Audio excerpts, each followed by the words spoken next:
Entrevista.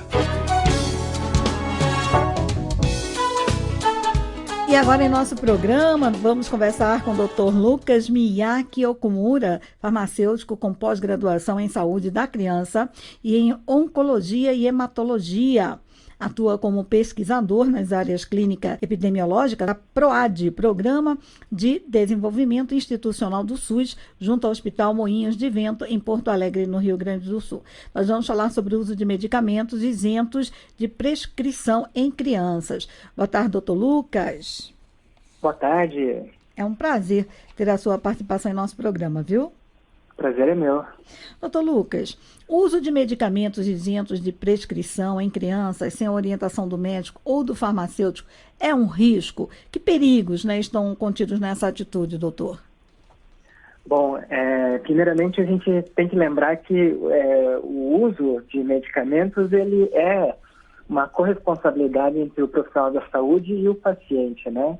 Não existindo um medicamento isento de prescrição, a pessoa pode utilizá-la, né? A questão é se o uso será correto ou não, né? Responsável ou não. E aí que entram os profissionais de saúde. Os riscos são, às vezes, mascarar algum sintoma, né? Alguma disfunção respiratória que seja muito além de às vezes uma criança está com uma infecção de via aérea, não é só uma questão de um antitérmico, às vezes é uma questão de uma consulta médica e assim por diante. Certo. Agora, quando o remédio, vamos dizer, ele é isento de prescrição, não precisa ser prescrito por um médico, né? Significa que ele é um remédio que não causa riscos, não vai dar problema, ou mesmo assim é preciso ter cuidado, doutor? Sempre esses medicamentos que são isentos de tarja, né? Isentos de prescrição, né? Que não possuem aquela tarja vermelha, são os que possuem mais dados científicos e até mais experiência clínica, né? No mercado. Então, é por isso que eles acabam sendo classificados dessa forma, né, posteriormente. Mas eles não são isentos de risco, não. A gente tem muitas internações em ambiente hospitalar por doses equivocadas, inclusive desses medicamentos isentos de prescrição, né? Nos Estados Unidos, por exemplo, uma das maiores causas de intoxicação em crianças é por Tylenol, né? O paracetamol. Uhum. Quer dizer, qualquer medicamento, né, doutor, tomado de forma errada, né, se torna um veneno, na verdade, né? Exato, a diferença entre o terapêutico e o veneno é exatamente uma questão de dose, né? Uhum. Agora, quais são os maiores riscos que podem acontecer, doutor? Se é uma pessoa, especialmente em crianças, né? Ela pega um remédio que ela está acostumada ali a dar um remedinho para febre, alguma coisa assim, e ela dá em dose errada. O que pode acontecer, por exemplo? Uhum. Eu vejo também uma outra situação, antes dessa questão da dose, né? Ver se a criança possui indicação, né? Então, por exemplo, tem alguns exemplos clássicos, assim, né? Criança com sintoma de vias aéreas superiores, né? Aquele nariz ruim, tosse, né? É importante que seja monitorada a questão de febre, se a criança está com alguma dificuldade de respiração, né? Que a gente identifica por abaulamento do nariz ou próprio no pulmão mesmo, a gente vê que a criança está começando a respirar não só com a barriguinha, né? Mas com músculos acessórios, né? Começa a afundar um pouco a clavícula para ela conseguir respirar. Isso são sinais que uma pessoa sem estar com suporte médico, ela pode fazer com que o quadro se agrave, né?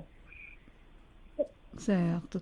Agora, doutor, quais são os medicamentos isentos de prescrição mais usados na automedicação, né? Que as pessoas mais usam por conta própria, né? E que mais causam problemas? Eu vejo os que estão mais disponíveis à população, né? E também considerando as condições clínicas mais prevalentes, né? Por exemplo, antitérmicos, né? Dipirona, paracetamol. Eu sei que está mais em acesso à população, eu acho que acaba sendo os principais medicamentos com maior potencial para serem utilizados de forma equivocada, né?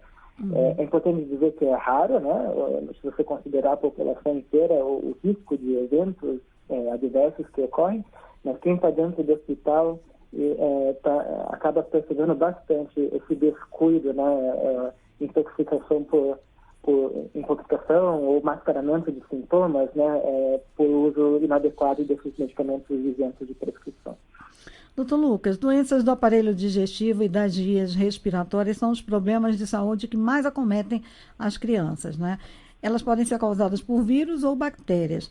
Há como os pais distinguirem uma virose de uma infecção bacteriana intestinal, ou o mais acertado mesmo é levar o filho ao médico, né, e pedir, né, que se verifique o que é que a criança tem? Sim. Não, é muito difícil. Para esses dois tipos de infecção, de vias aéreas ou infecções gastrointestinais, né, que manifestam por diarreia, vômito, realmente é muito complicado. Só por meio da experiência dos pais, a gente conseguir distinguir se é viral ou bacteriana. Mas sendo bacteriana ou sendo viral não importa. O que importa é o bem-estar da criança. Então, por exemplo, se ela está vomitando e tendo diarreias a ponto dela ficar indisposta, já não sai mais lágrimas dos olhos, né? Você vê que a pele está seca, ela está meio murcha.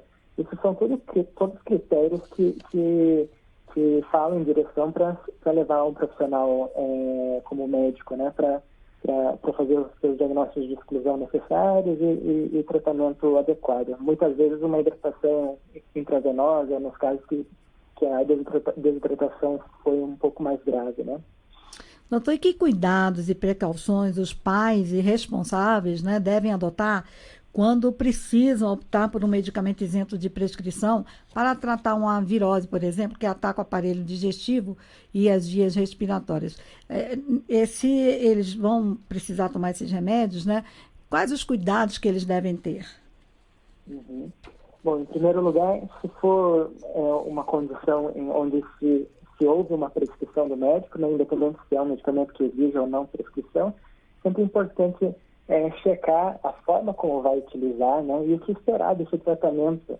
Então, por exemplo, esperar que a febre decaia ao longo do tempo, esperar que o paciente tenha uma melhora, uma maior disposição ou uma redução do número de episódios de diarreia ao longo de 3 dias. Então, são todas metas interessantes e que são possíveis de ser perguntadas para o médico ou para o farmacêutico para saber o que esperar do produto, né? E como eu falei também, a questão do uso, né? Como utilizar, como fazer as doses corretas, né? Se o medicamento é por gotas, ou se precisa usar um copinho com volume especial, tudo isso vai fazer diferença na hora da gente administrar esses medicamentos nas nossas crianças, né? A gente sabe, né, doutor, que muitas vezes você vai ao médico, se orienta, né, pega a orientação como usar o remédio, mas às vezes dá algum problema e muitas vezes para conseguir uma nova consulta fica complicado, né? Às vezes não tem vaga ou não tem dinheiro para pagar uma nova consulta. Aí, mas a farmácia, toda farmácia tem que ter um farmacêutico, não é isso? É obrigado que toda farmácia tenha um farmacêutico, não é, doutor? Exato. Então, aí ele pode chegar e ir ao farmacêutico para pedir orientação sobre como tomar aquele medicamento, como usar aquele medicamento, né? Exatamente. E antes de saber se precisa tomar ou não o medicamento, é importante ter ou perguntar ao farmacêutico, especialmente aqueles especialistas na área de pediatria, se ele identifica se essa condição da criança ela pode ser tratada mesmo em um ambiente não médico, né? É importante que o profissional que esteja ali nesse primeiro atendimento identifique quando há suspeita de ser um transtorno que exija de um profissional como médico, um pediatra, para estar resolvendo o problema da criança, né? Nos demais casos, onde são situações autolimitadas e até com severidade menor, né? Esses são os casos que a gente consegue tratar apenas com esses exemplos de prescrição em casa, com orientação de farmacêutico e assim por diante. E é sempre bom a gente lembrar, a gente sempre fala aqui, mas é sempre bom a gente lembrar que o farmacêutico, ele entende de todos os remédios. Se você chegar e falar, doutor, olha, o meu médico passou um remédio tal, mas um outro médico passou outro remédio, eu posso juntar os dois? O farmacêutico vai lhe dizer, não é, doutor? Exato. Não, essa é uma situação muito interessante e muito frequente, né? Principalmente quando a pessoa tem muitos médicos, muitos especialistas. O farmacêutico é uma pessoa disponível para estar aí conciliando, né, esses tratamentos, vendo aqueles que um que está substituindo o outro, ou um que está dobrando o tratamento do outro, né? Situações que sobram medicamentos ou alguma coisa que não precisa mais ser utilizada. Então, são realmente situações muito bem lembradas por ti, que dá para a gente otimizar, né, nessa terapia do paciente, né? Uhum. A gente tem que ter esse cuidado, porque muitas vezes a gente está sendo bem orientado pelos médicos, mas às vezes são vários médicos, né? E aí o que seria bom termina, de repente, ficando perigoso. Se o médico não ficar atento, né? Para saber se o paciente já está tomando outros remédios, né? Se o paciente não fala que já está tomando outros remédios, esses remédios misturados podem causar sérios problemas, né, doutor? Exato. Não, muito, muito bem lembrada essa situação, né? É uma situação muito comum em qualquer sistema de saúde, né? Que a gente tem muito profissional especializado e às vezes a gente falta aquele para cuidar de um todo da pessoa, né? Que conhece ela por mais tempo, que conhece as preferências do paciente, né? Mas é exatamente isso, né? É necessário um profissional para agregar as informações e tirar o melhor de todos os tratamentos, né? Nem que seja sugerindo para que alguns estão se sobrepondo e que não seja suficiente, né? Mais alguma informação, mais alguma orientação que o senhor gostaria de passar, especialmente sobre os medicamentos isentos de prescrição em crianças, doutor? Sempre lembrar, né? Atualmente, a Anvisa tem trabalhado para trazer as bulas um pouco mais perto das pessoas, né? Com linguagem mais palatável. Então, pedir para que o farmacêutico pegue a bula junto, leiam o que discutam o que é relevante na bula para o paciente, né? De forma bem aberta, de forma bem clara também, principalmente, né? Para que todo mundo saiba até onde esse tratamento ele vai trazer benefício e até onde que ele vai passar a fazer mal, né? Isso é um direito do consumidor e todo paciente deve buscar esse tipo de informação, né? Se informar cada vez mais. Ok.